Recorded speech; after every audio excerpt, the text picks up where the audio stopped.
your transition from singing at home to singing to a formal audience. What was that like for you? When did you first discover you could do that? Or was it people around you? Did you know at some stage? Yeah, I would say it's more of experience. In the beginning, you are a novice and you do a lot of mistakes on stage. I still do a lot of mistakes on stage, but gradually But they're all live mistakes. They're all, yeah. There are live mistakes and there is no chance for retake. You know, if you perform on the stage, if you're good, you're good. You're bad, you're bad. Right. But it's fine, you know. You just go out and have fun. Sure. So gradually, I think it's all experience, because especially in classical music, your music matures only after you cross 40. This is what I feel. And I feel a very, huge difference even in big artists like Bhimsen Joshi or Kishori Amonkar, how they used to perform before they touch 40 and after they touch 40, after they cross their 40s. Peak when you're because you know, this music has a lot of depth. So as you grow old, it's like seasoned wine, you know, you become, I'm just thinking it's like that.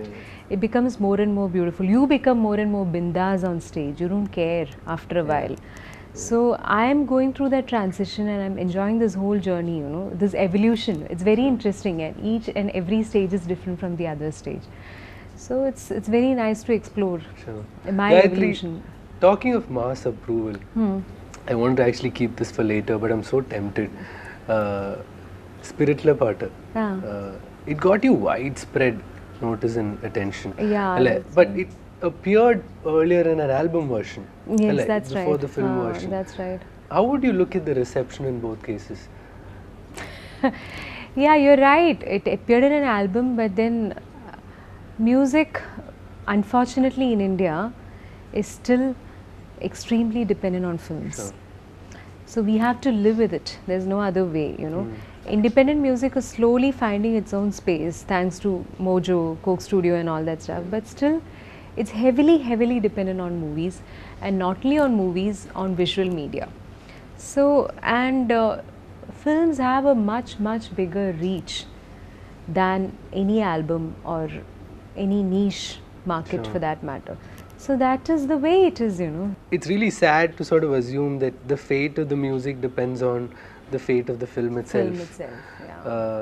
How has Spirit affected you in that sense? Because it suddenly opened you to a wider audience of sorts. I think more than the movie, I think Mojo video helped a lot. Yes. It had more than 1 million views and it's still going strong. So that is good, you know. It's nice that at least, you know, it's just not playback. My face is there and people see me singing. Exactly. So which is very cool. Sure. But otherwise, I mean, it's nice when people, especially from abroad, you know, Dubai, and people download these songs and they send it on your WhatsApp. We are listening to this, and it's nice. And you brought a little something to that song for Mojo, right? The arrangement is different. It's not the original arrangement. Then I can't take credit because the entire credit goes to William and band. They did a fantastic job. William is awesome. So I just sang. That's all. Can we have a bit of that? മഴകൊണ്ട് മാത്രം മുളയ്ക്കുന്ന വിത്തുകൾ ചിലതുണ്ട് മണ്ണിൻ മനസ്സിൽ, പ്രണയത്തിനാൽ മാത്രമെരിയുന്ന ജീവന്റെ തിരികളുണ്ടാത്മാവിനുള്ളിൽ. മഴ കൊണ്ട് മാത്രം മുളയ്ക്കുന്ന വിത്തുകൾ ചിലതുണ്ട് മണ്ണിൻ മനസ്സിൽ, പ്രണയത്തിനാൽ മാത്രമെരിയുന്ന ജീവന്റെ തിരികളുണ്ടാത്മാവിനുള്ളിൽ. It's written so beautifully. Does that affect and what you when I you like sing? about it is, one thing is that Shehbaz, you know, Shehbaz is he's got a good vision. He's got a very wide vision when it comes to music. So when he was recording me, he said, I don't want any sangatis, I don't want any vibrato. So if you observe, the female version is very different from the male version. So when I sang Malagunde Matram, these are the very cliched Malayalam way of singing, you know, and films they want it. He said, no, I don't want that. He said, Malagunde Matram Mulakkunna Vittugal. It's very straightforward. there is no vibrato, there is no sangati, there is no harkat murki and all. So and it is very, and I would say that he's inspired by this song of Jagjit Singh. प्यार का पहला खत लिखने में वक्त तो लगता है. उसमें भी there's, yeah. उसमें भी if you observe there's nothing, it's plain. लंबी दूरी तय करने में वक्त तो लगता है. It's very straightforward. So he's inspired by that Jagjit Singh mode of singing, no frills singing. So it's like that.